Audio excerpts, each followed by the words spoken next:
Good morning, good evening, good afternoon, ladies and gentlemen, citizens of YouTube. This is Pastor Dowell and Brother Joe. We are here at Straitway. We're here on the Sabbath, and we're enjoying ourselves. Some of the saints are coming over as we usually have fellowship after church. We had Brother Joe and his family actually come and grace us with their presence all the way from Tampa, Florida. That pretty much general vicinity. And they came up and they visited us, in which we are excited, ecstatic, and elated to be able to see them face to face. But anyway, I just thought I'd let you hear it for yourself since he's here. And most of you have never come and actually visit Straitway for yourself. But I just thought I'd actually ask Brother Joe, since he's been here with us, what do you think about the community? Are we preaching and teaching exactly what we say on the videos? Without a doubt, 100%. If you think this guy is fronting or just creating YouTube videos for, oh, I want subscribers, as if getting subscribers means something. It's not like you get paid for subscribers. It's right. There's no point. Mm-hmm. So if you think that he's just talking, preaching to you, and he ain't living that kind of life, probably, just like every other pastor you met, just like anybody else that was, in these organized religions, he's probably the same. But he does have a good message, so maybe I'll listen. Well, appreciate you listening, but he is living by what he says, and I'm telling you right now, I came here. We got here last night. Even stay. We didn't even plan on staying here at his on his land here.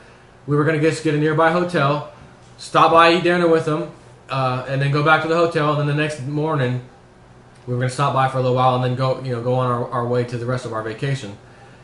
Excuse me. And so we get here, and he takes us for a little tour around the property and stuff. And I mean, I've already seen a few of his videos, so I kind of knew. It was funny because to go somewhere, seeing videos and already know where things are at, at least a couple of things anyways. It was kind of neat to see that. But then I'm in there, I'm looking around, and I'm thinking, this is exactly what he said, the kind of community he's got going on here.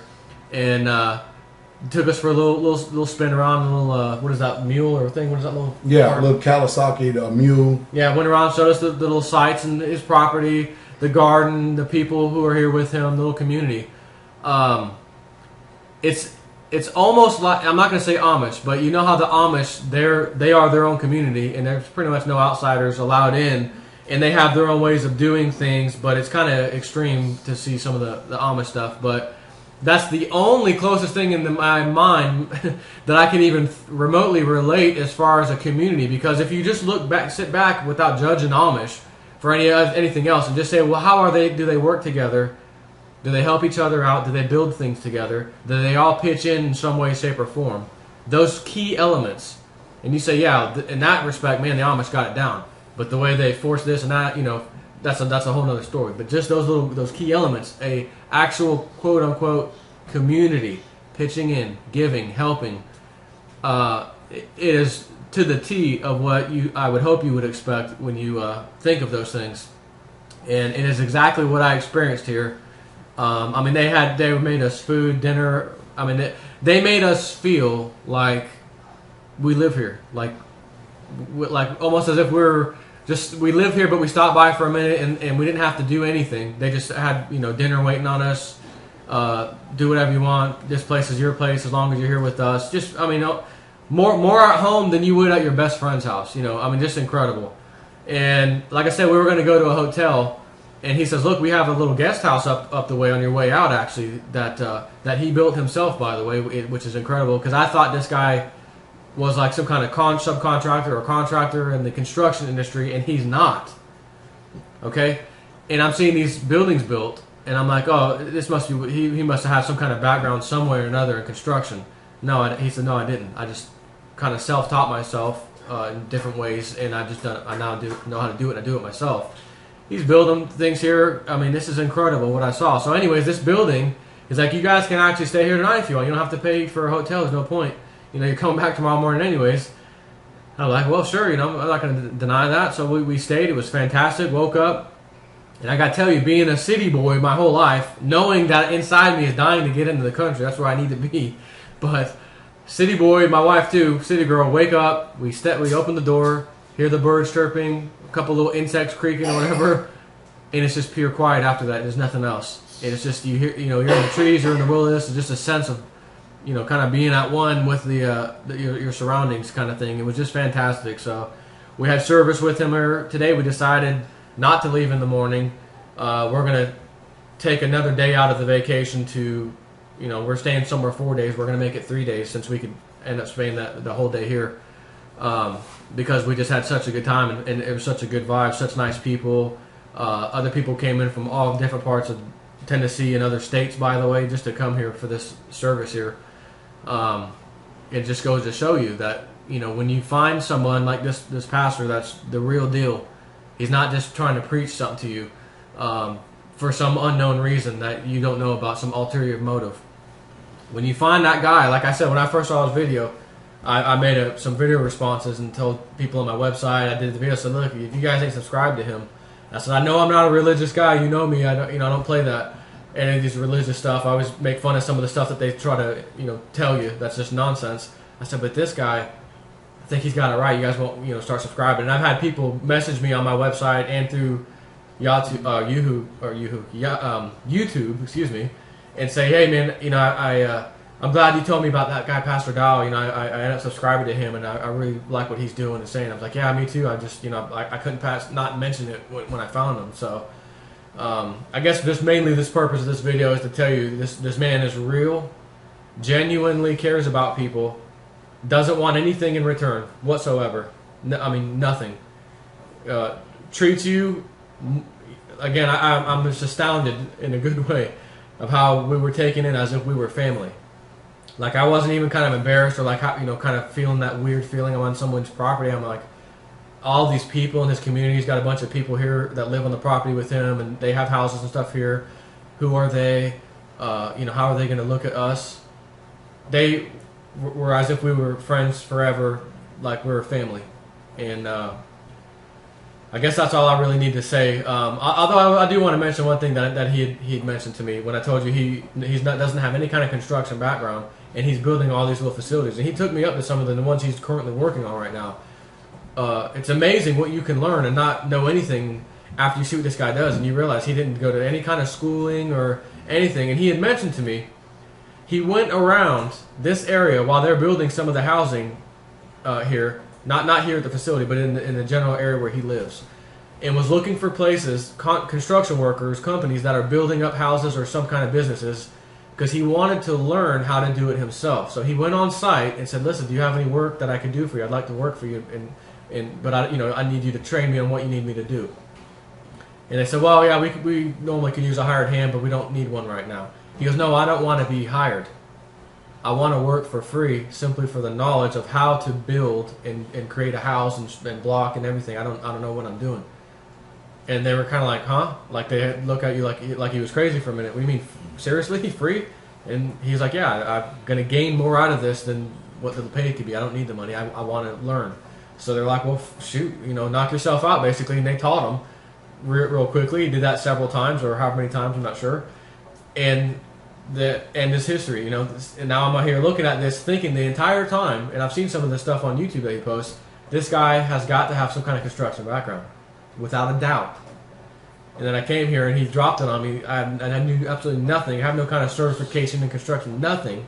But I know exactly how to do it, and because of the reason that he told me.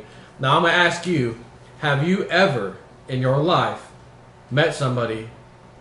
Again, this guy's a pastor, a role model. That's his figure, right?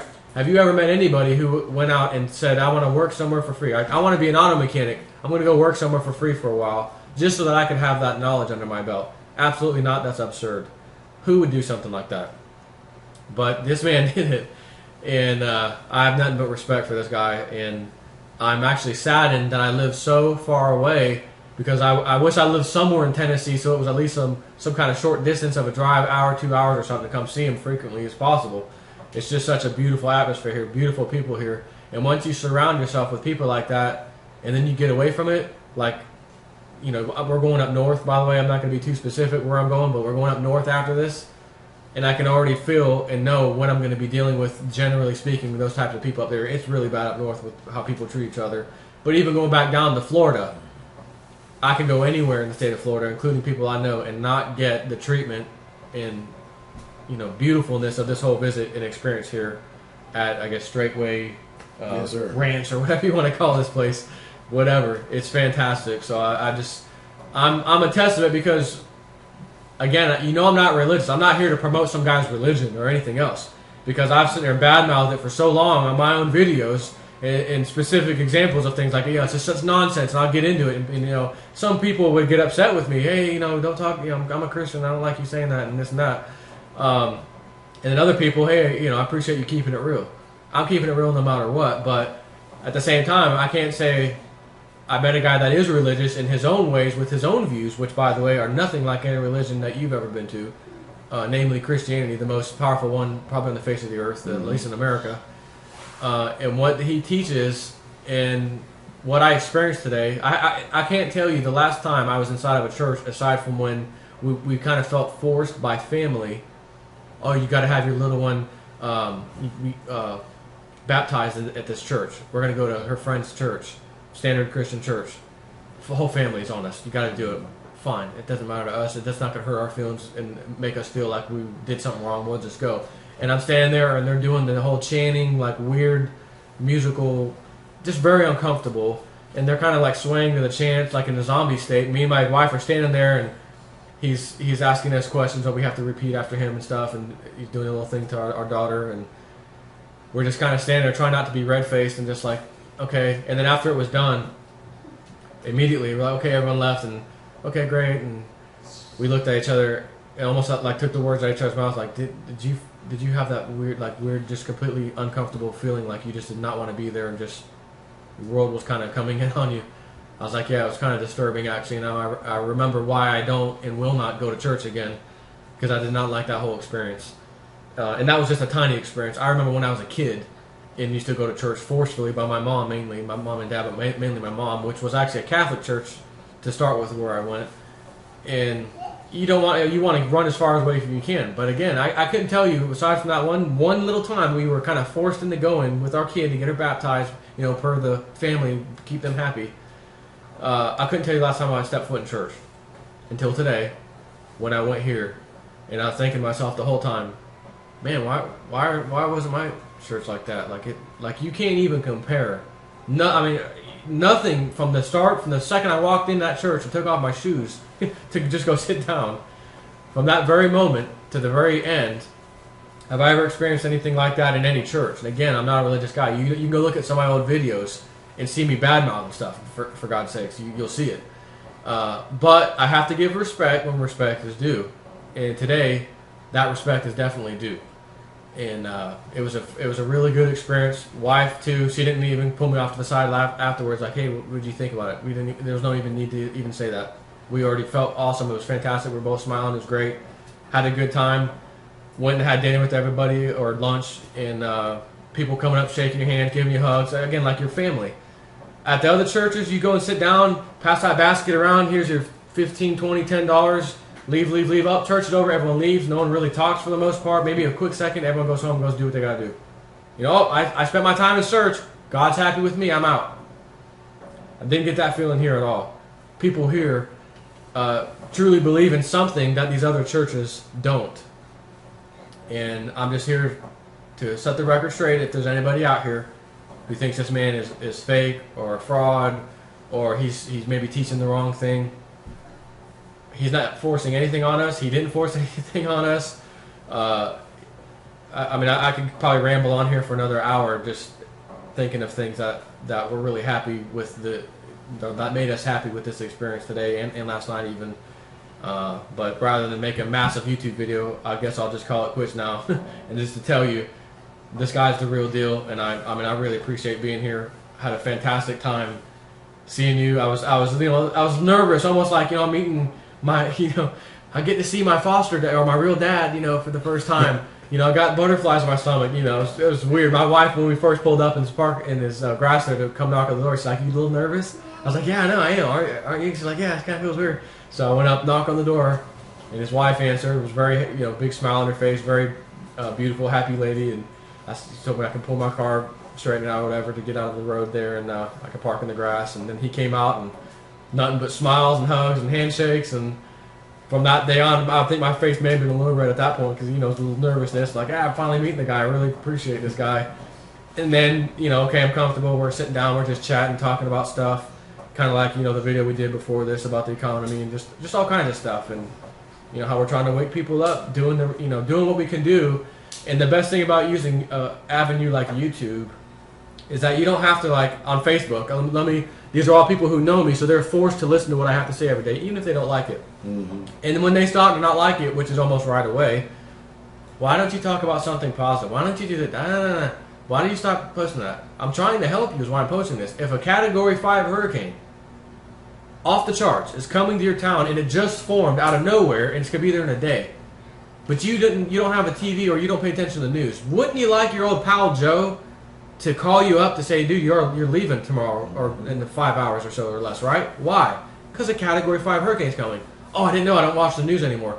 Good. Thanks for calling me. We're packing up. We're leaving. You would appreciate that. Mm-hmm. But if I tell you that your whole world's fixing to change over the next several years, which causes friction between what you thought was the truth, what your belief system was founded upon, the U.S. dollar can't collapse. Nothing can happen.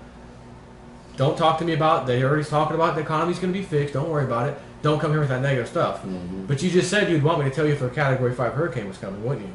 So why don't you want me to tell you about a worse than Category 5 hurricane, by the way, is coming, and how I can even give you the proper steps to save yourself from that happening, or at least lessen greatly the effect of that happening. So the beautiful thing, as I was saying about YouTube, is that you don't have to have all these subscribers first, who are your friends, and then start telling them things, only to find them leaving. We don't want to hear this. I'm too happy. Leave me alone. People are searching for things on YouTube because they don't have the answers, and they want to find other people who are talking about things that they think may be wrong, and then they find someone like me or him or many others out there who try to wake people up, and then all of a sudden, fantastic, subscribe. Oh, that guy too, subscribe. Oh, he recommends that guy. I trust him. I'm already subscribed to him. I'm going to subscribe to that guy. And then you have a network of great knowledge and information coming in. And those of us who are producing that information, we don't have to get upset like on Facebook. Why aren't they listening to me? Why don't they even, for God's sakes, I just mentioned something that was huge. Not even a single reply. Come on, man. Why am I wasting my time on here? Kind of beats you up sometimes inside. But on YouTube, people are flocking in every day. 2, 3, 4, 5, 6 subscribers, whatever your numbers are coming in because they found something that you said, or generally speaking like what you say, and they want to know more, and they're willing to listen to you. And that is enough gratitude for me, and I'm sure him, just for people to listen. That's all we care about. He's not asking for anything else. I don't ask for anything else other than people just to listen. I put up my own website so that if something does happen, some more of my YouTube videos get killed because of some nonsense that they try to do every so often when you have too many subscribers preaching the truth.